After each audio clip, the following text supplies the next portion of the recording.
সকল জিএসএম যারা আছেন বা যারা মোবাইল রিপেয়ার করেন, তো যারা মোবাইল রিপেয়ার করেন কিন্তু মোবাইলের প্রাইমারি লাইন কি, সেকেন্ডারি লাইন কি, কিংবা আইটিসি প্রোটোকল, ডিএসআই প্রোটোকল সম্পর্কে জানেন না, বা মাল্টিমিটারের দ্বারা মাইনার শর্ট বাইর করবেন এটা জানেন না, কিংবা ব্লক ডায়াগ্রাম, স্কেমেটিক এগুলা সম্পর্কে কোনো নলেজ নাই, তো তাদের জন্য আমার একটা এলান, সেটা হচ্ছে খুবই কম খরচে অ্যাডভান্স লেভেলের ডায়াগ্রাম সহ স্কেমেটিক ডিপ নলেজ আমি অল্প খরচে দিতে পারি ইনশাল্লাহ। যদি ভিডিও ডিসক্রিপশনে আমার নাম্বার দেওয়া থাকবো বা নিচে নাম্বার দেওয়া থাকবো, অবশ্যই যোগাযোগ করবেন। তো আজকের টপিক হচ্ছে যে ডিভাইডার সার্কিট। ডিভাইডার সার্কিট কি এবং কিভাবে কাজ করে, যেটা সেন্স রেজিস্ট্যান্স আর কি, যেটা থার্মাল আমরা সংক্ষেপে চিনি থার্মাল লাইন। যেমন এটার আগে বলি যে আমাদের কিছু চায়না ফোন আছে, স্মার্টফোন, যেটা অ্যান্ড্রয়েড ফোন, যেগুলো charging error, temperature error, temperature too low, temperature too high, তো এই সম্পর্কে যে মেসেজগুলো আসে, যে ফল্টগুলা, ওগুলা কিভাবে আলাদা সার্কিটের মাধ্যমে আমরা রিপেয়ার করতে পারি, তো সেই সম্পর্কে আজকে একটা ছোট্ট একটা ধারণা দিতেছি। আর এই যে এটা তার একটা ডায়াগ্রাম, বা এখানে যদি আমি এখানে দেখাই, এটা একটা এই স্কেমেটিক। এখানে যে সার্কিটটা দেওয়া আছে এটা হচ্ছে এই থার্মিস্টরের, এই যে এই রেজিস্ট্যান্সটা, এটা থার্মিস্টর। আর এটা এক ধরনের ডিভাইডার সার্কিট, ঠিক আছে। এদিকে দেখা, এই ডিভাইডার সার্কিট কি আর থার্মিস্টর কি। থার্মিস্টর থার্ম যেটা, এটা এক ধরনের গরম অনুভব, এটা কি গরম।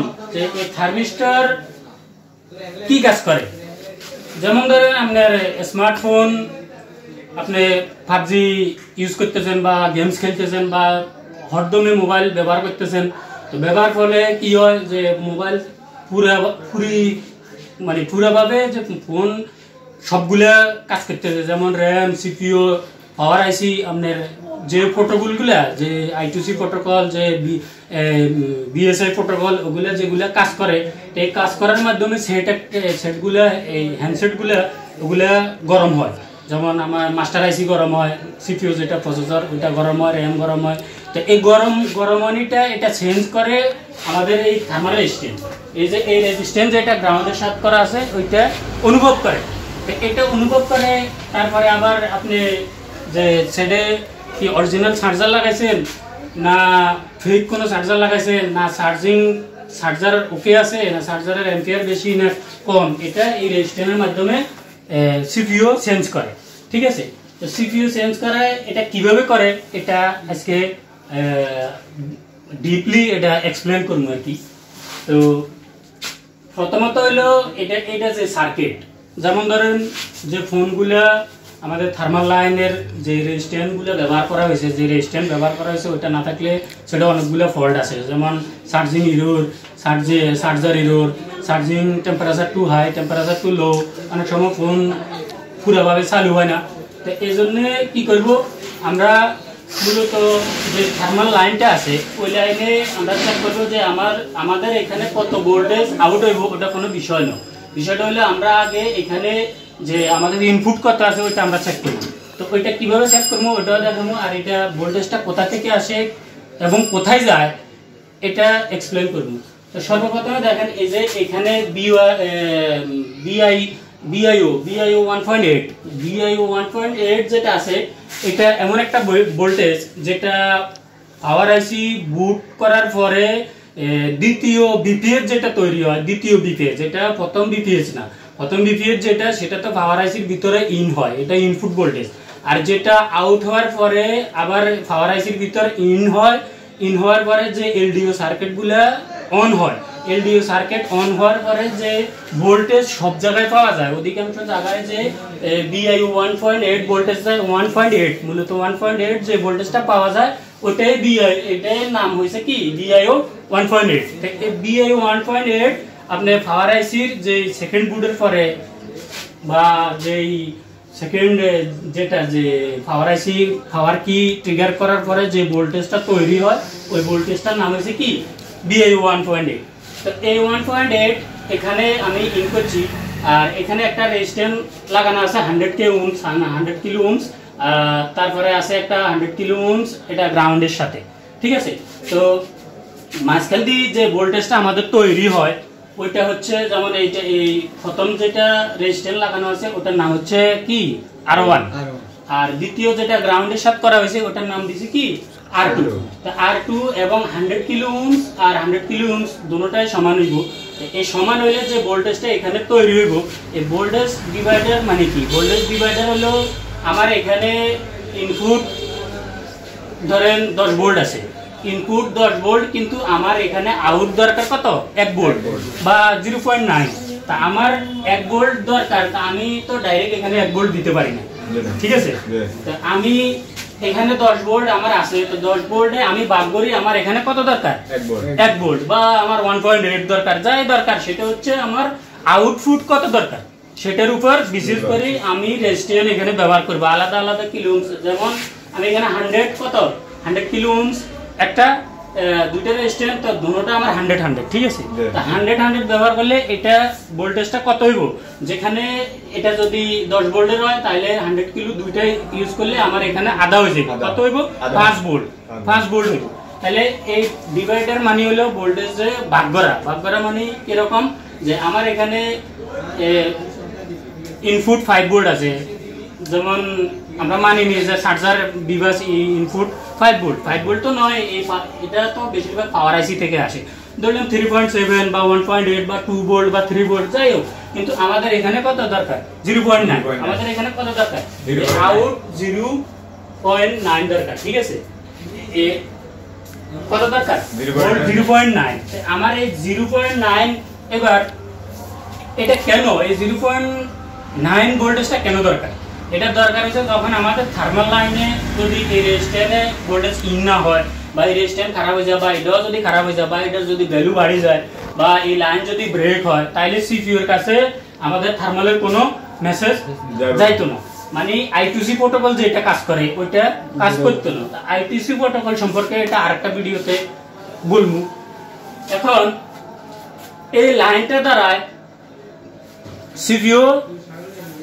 সিপিইউ বলতে পারে এবং কি এই রেজিস্ট্যান্সে অনুভব করতে পারে যে বোর্ডের কোন জায়গায় হিট হয় কোন জায়গায় হিট হয় না। যখন হিট হয় তখন এই লাইনে একটা মেসেজ দেয়, যেরকম ভোল্টেজ বেশি হলে টেম্পারেচার টু লো, ভোল্টেজ কম হলে টেম্পারেচার টু হাই বা চার্জার এরর, এরকম কিছু মোবাইলে ফল্ট আসতে পারে, যেমন চার্জ হয় না, অনেক সমস্যা আসতে পারে। তো এই যে এই ভোল্টেজটা এখন সিপিইউ বলতেছে যে ভাই আমি কিভাবে বুঝবো যে আমার ফোনে ভালো চার্জার লাগাইছে না কোম্পানির দেওয়া চার্জার অরিজিনাল যেটা লাগাইছে ওইটা আছে না ওইটা নাই, বা আমার ফোন কোনো জায়গায় মাদারবোর্ডে কোনো জায়গায় গরম হয় কি না এটা আমি কিভাবে বুঝবো। তখন যখন এই থার্মাল রেজিস্ট্যান্স যেটা ওইটা যখন হিট হয় তখন সিপিইউ একটা কোডিং এর মাধ্যমে সফটওয়্যার এমন ভাবে তৈরি করা হয়েছে, সফটওয়্যারের মাধ্যমে বলে দেওয়া হয়েছে যে আমার 0.9 দরকার।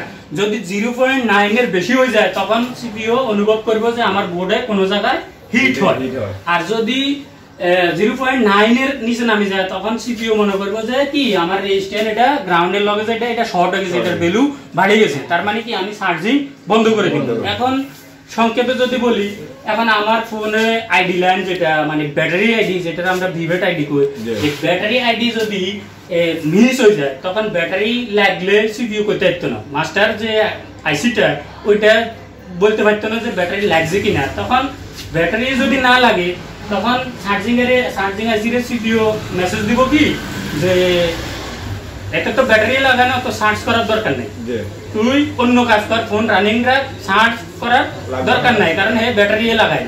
এখন ব্যাটারি যে লাগছে এটা কিভাবে বুঝবো, এটা আইডি লাইনের মাধ্যমে বুঝবো। ওটা হচ্ছে কি বিএসআই প্রোটোকল, হ্যাঁ ওটা বিএসআই প্রোটোকলের মাধ্যমে, যে প্রোটোকল সরাসরি সিপিইউ ডাটা আদান প্রদান করে দুটো লাইনের মাধ্যমে, ওটা হচ্ছে বিএসআই প্রোটোকল, ঠিক আছে।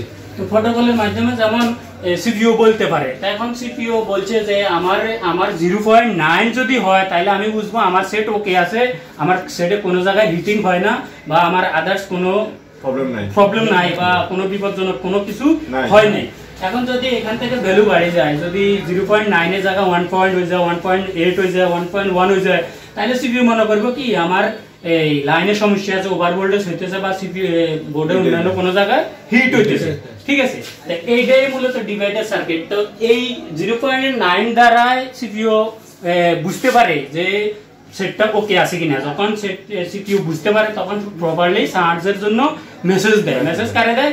এই পাওয়ার আইসিতে দেয় বা যেখানে দেওয়ার দরকার সিগন্যাল, যে সিগন্যালটা এটা 1.8 ইন, এটা যে ভোল্টেজটা আউট হবে 0.9, এটা এক ধরনের সিগন্যাল। এটা কিরকম সিগন্যাল আমি বলি, যেমন আমাদের লাইটটা জ্বলে, আমাদের এই লাইটটা জ্বলে না, এলইডি যে লাইটটা জ্বলে, এটা কিন্তু সুইচিং করে, এটা সুইচিং করে এবং এটা এত দ্রুত সুইচিং করে যার কারণে এটা জ্বলে। এটা কি সুইচিং মানে কি? আমি এখন এটার মধ্যে যদি একটা সুইচ লাগাই, সুইচটা বন্ধ করে দিলে কি লাইট এটা বন্ধ হয়ে যেত না? তো এটা এত দ্রুত ভাবে সুইচিং করলে, মানে সুইচটারে এত দ্রুত ভাবে অন অফ করলে কি লাইট এটা বুঝে যেত না যে এটা বন্ধ করা হয়েছে। এই লাইট গুলো ঠিক এভাবে জ্বলে, এটা কিন্তু সুইচিং এর মাধ্যমে জ্বলে। এটার ভিতরে এত দ্রুত এত স্পিডে সুইচিং করে, তো এটা একটা সুইচিং এর মতো ভোল্টেজ। এটা সুইচ করে সিপিইউর ভিতরে একটা সিগন্যাল যায়, ওই সিগন্যালটাই সিপিইউ বুঝে যে চার্জার কানেক্ট করলে হ্যাঁ তখন সিপিইউ বুঝতে পারে।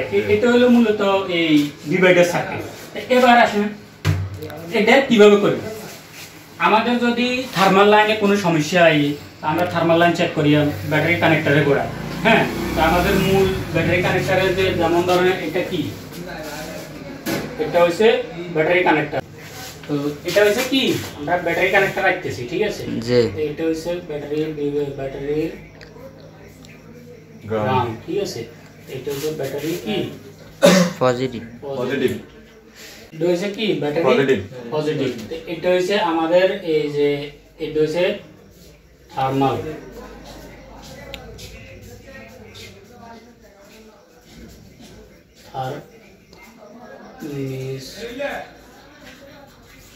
ঠিক আছে নি। এটা হচ্ছে বিভেট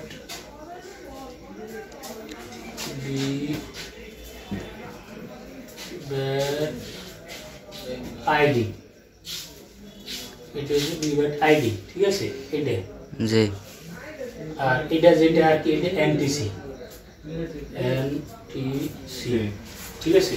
তো এখানে মূলত আরেকটা লাইন আছে, সেটা ব্যাপারে আমরা পরে বলবো। এই যে এটা আমাদের থার্মাল লাইন। এই লাইনে যদি ব্রেক হয়ে যায়, এই লাইন ব্রেক বলতে এই লাইন যদি ওপেন হয়ে যায় বা এই লাইন যদি আমাদের এই তার যে রেজিস্ট্যান্সগুলো লাগানো আছে এই রেজিস্ট্যান্স কাটে যায় বা রেজিস্ট্যান্স ভ্যালু বাড়ে যায়, তখন ওই যে প্রবলেমটা কইছি ওই প্রবলেমটা আইবে। তো ওই প্রবলেমটা আইলে আমরা কি করব, আমরা যেমন ধরা আমরা কি এই খুঁজি পাই না যে এই থার্মিস্টার বা এটার কোনো স্কিমেটিক নাই, কোনো ডায়াগ্রাম নাই যে এই থার্মিস্টার কোনায় লাগাই নিয়ে আছে, এটা লাইন কোথা থেকে আইছে আমরা জানি না। তখন আমরা কি করবো, এবারে খুব মানে সহজভাবে সমাধানের পথ হইলেও আমরা দুইটা রেজিস্ট্যান্স লব। কয়টা? দুইটা। একটা হইছে এটা হইছে কত কিলো, 100 কিলো ওহমস। তারপরে আরেকটা লইলাম, এটা লগে কানেক্ট করি, আরেকটা লইলাম, এটা লগ কানেক্ট করি, আরেকটা লইলাম। এই কত হইছে? এটাও কত? 100 কিলো ওহমস। তো এই 100 কিলো ওহমসের দুইটা রেজিস্ট্যান্স লব। দুইটা রেজিস্ট্যান্স লওয়ার পরে দুটোটারে আমরা কানেক্ট করি, দুটোটারে কানেক্ট করি সিরিজে কানেক্ট করব আর কি। সিরিজে কানেক্ট করার সাথে একটা আমরা এই যে কোনো এক পাশ সমস্যা নাই, বা এদিকের হোক বা ওই দিকের হোক, যে কোনো একটারে আমরা কি করব, গ্রাউন্ডের সাথে যুক্ত করব। এক মাথা গ্রাউন্ডের সাথে কি কানেক্ট করে দিই, আরেক মাথা কি করব আমরা ওইখানে আমরা কি করব, VIO 1.8, ঠিক আছে। 1.8 ভোল্টেজ আমরা যে মাদারবোর্ডে যে কোনো জায়গায় পাওয়ার আইসির পাশে এই 1.8 ভোল্টেজ এটা কমন, এটা বহু জায়গায় থাকে। আমরা ওইখান থেকে 1.8 লই এখানে দিব। 1.8 এখানে কি ভোল্ট 1.8 ইনপুট, ঠিক আছে তো এই ভোল্টেজ 1.8 এখানে দিদিয়াম এবার এই মাঝখানে যে আমরা দুইটা একসাথে করছি না মাঝখানে তো একটা জায়গা আছে এই দুটোটার মাঝখানে যে ফঁতটা ওই ফঁতে আমরা একটা জাম্পার লাগাইলাম ওই জাম্পারটা নিয়ে আমরা কোথায় মারবো আমাদের যে এই লাইনের সমস্যা ওই লাইনে আমরা হ্যাঁ কানেক্ট করি তাহলে এই যে এখানে 1.8 তো 1.8 এর এখানে যদি এটা কিলোমস এইভাবে কেমনে হয় এটা পরে একটা ভিডিওতে দেখাইলাম যে 100 কিলো ঠিক আছে নি 100 কিলো যখন আমরা দুইটা রেজিস্ট্যান্স একই সাথে সিরিজে কানেক্ট করে গ্রাউন্ড করে দিছি তখন এখানে মাঝখানে যে ভোল্টেজটা ওই ভোল্টেজটা কিভাবে 0.9 হয় এটা আমরা আরেকটা ভিডিওতে পাঠাবো আর যারা জানেন তারা অবশ্যই এখানে ক্যালকুলেট করবেন অবশ্যই তারা গুণ ভাগ করতে জানেন গুণ ভাগ করার পরে আপনারা এটা পাই যাবেন তবে এটা আমি মানে সীমাবদ্ধ এটা আমার ক্লাসে যারা আছে তাদেরকে আমি শিখাই তবে ভিডিওতে এই জিনিসটা শিখবে ঠিক আছে তো এই জিনিসটা কিভাবে গুণ ভাগ করে এখানে ভোল্টেজ ইন যাই হোক আপনার এখানে কত দরকার সেই অনুযায়ী আপনি কি কিলো ওহমসের রেজিস্ট্যান্স লাগাইবেন তবে অবশ্যই রেজিস্ট্যান্স নিচে 1k হইতে হইব 1k এর উপরে যায় 1k এর উপরে কিলো ওহমস হইতে হইব কিলো ওহমসের পরে আপনি যাই লাগাবেন সেই অনুযায়ী আপনি আউটপুট ভোল্টেজ পাইবেন তখন আমি এখানে আউটপুট পামু ভোল্টেজ আউট ভোল্টেজ 1.8 না 0.9 আমি 100 কিলো এই 100 কিলো দুইটার ইয়ে ব্যবহার করি রেজিস্ট্যান্স ব্যবহার করি আমি কত এখানে পাইতেছি 0.9 যার কিনা ইনপুট ভোল্টেজে কত 1.8 ঠিক আছে তো আজ পর্যন্ত এটাই আর আশা করি অপেক্ষা করবেন নেক্সট ভিডিও যে কোনো টপিকের উপর বা যে কোনো কম্পোনেন্টের উপর আমি ইনশাআল্লাহ তৈরি করব আর যাদের অ্যাডভান্স লেভেলের কোনো নলেজ নাই বা স্কিমেটিকের নলেজ নাই আলাদা সার্কিট তৈরি করতে পারেন না হ্যাঁ বা যে সার্কিটগুলো কোন সার্কিট কিভাবে কাজ করে হ্যাঁ প্রোটোকল কি এগুলো সম্পর্কে যাদের নলেজ নাই বা মাল্টিমিটার দ্বারা কোনো কাজ করতে পারেন না তারা অবশ্যই আমার সাথে যোগাযোগ করবেন আমি খুবই কম খরচে অ্যাডভান্স লেভেলের যে ডিপলি স্কিমেটিক যে নলেজ আমার আছে এটা ইনশাআল্লাহ আমি আপনাদেরকে দিতে পারবো আর এটা অবশ্যই গ্যারান্টি দিই যে এক সপ্তাহের ভিতরে black paste white paste CPU running সেটের সিপিইউ বল করে অবশ্যই আপনারা সাকসেস করবেন ঠিক আছে আর এটা কোনো বিষয় না আপনি সিপিইউ বল এখন সব জায়গায় করে প্রত্যেকটা কম্পোনেন্টের নাম এবং কি কাজ করে কিভাবে কাজ করে ওইটার সম্পর্কে ধারণা আমার কাছ থেকে নিতে পারবেন ইনশাআল্লাহ